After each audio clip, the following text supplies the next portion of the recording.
The three colors represents white is for purity, this is for valor, blue is for valor, and red is for courage.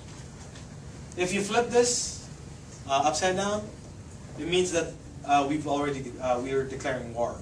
It's wartime. Right. So the important thing to remember when you present the Philippine flag is to make sure that blue is on top or at the left side. If you flip it, it's going to be a sign of war, or an act of war, declaring war.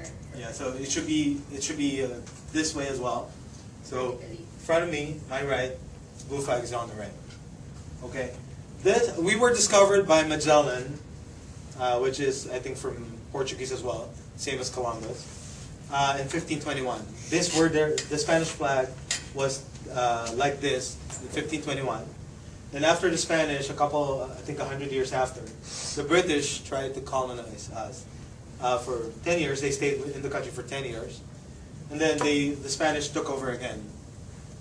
And at the end, we decided that we want our country back. This is our revolutionary flag. This is the first Philippine flag. You have questions on this? No? Okay. Well, the next slide. Okay, so the next slide, this is a primitive house that was used up until 200 years ago. We call it Bahay Kubo. Bahay means house. Kubo comes from the word kubol, which is the grass used for rooftops, roofing, back in the days. It's on stilts because we keep livestock at the bottom of the house. And one more cool thing about this is it's very, very light and airy. So it's made of bamboo. If your area gets flooded, you could ask the townsfolk to help you carry it. So they put bamboo sticks through the house and carry it on their shoulders. That's how light it is. And then you get transported to an elevated area. That's the old version. We also have newer versions derived from the Bahay Kubo. This is a modern house with all of the modern amenities, but it's made of bamboo. That's actually a restaurant. Over a river. Standing over a river. It's usually for tourists, not only foreigners, but we as well. We visit that, we eat there. It's really nice because I don't know with you guys, but they catch actually the fish from around here and serve it to you cooked. Yeah, cooked. Okay, take note, cooked. So those are in stilts as well. This house is not what we live in. We can live in that, but it's not all bamboos. It has cement in it, but it's actually designed using this motif. Okay, so this is a restaurant as well. Popular restaurant, which has the same materials used to actually build this. This house was actually used like 200 years ago. We still have a couple of them, but really in rural areas. But people still use them, but not really as much. Rarely, if not. So do you have questions on it? Yes. How much would a house weigh? And how much would the bamboo? How much would they weigh overall? I haven't lifted one. It should weigh about 400. Are these like the only kind of houses in this? No, these are the primitive houses that we have. It's mostly used as decorations in your yard if you want to eat outside.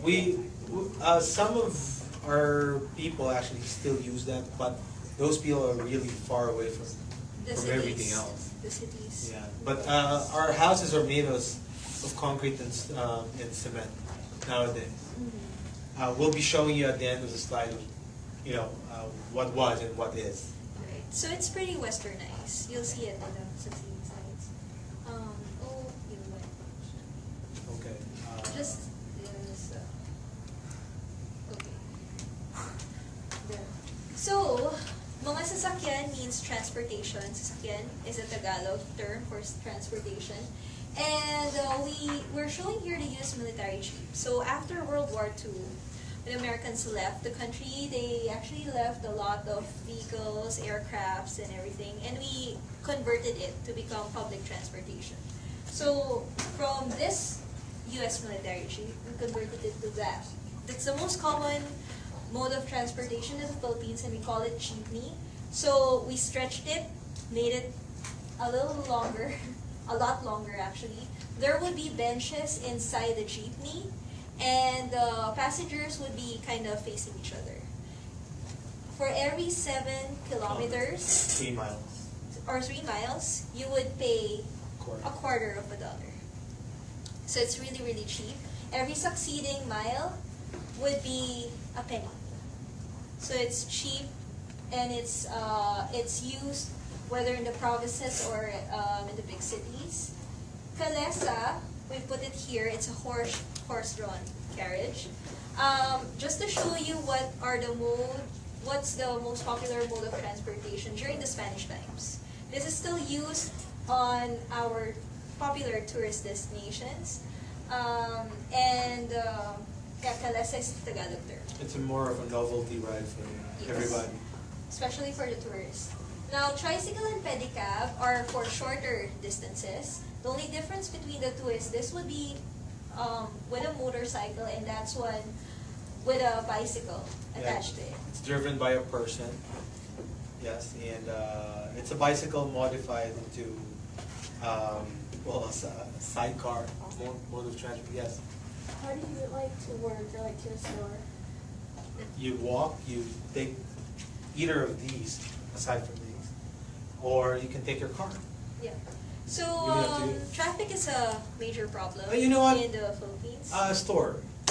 We haven't discussed that. Every block, we call it sari-sari store. Okay. Sari-sari means, in English, variety. It means that you can actually have 2 stores beside each other that retails gums. So I guess everything else. that's a good conversation. It's one of the difference, I guess, in our culture. We have everything. They sell everything from school supplies To Band-Aids. to Band-Aids to medicine, and you could find it at every block. So it's mostly people's residences, and they converted the front of their house to a sari-sari Put a window, store. Put a window grill. on it, and they sell everything so that everything's within reach and it's convenient. The difference is you don't walk in. You actually go to the window, ask for a product, and you pay in the window.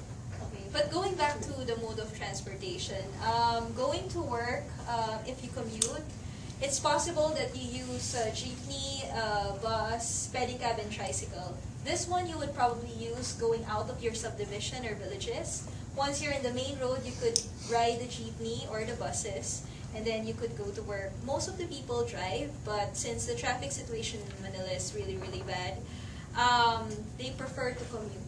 So for example, for me, if I drive to work, if there's no traffic, it's 20 minutes. If there's traffic, it's going to be an hour.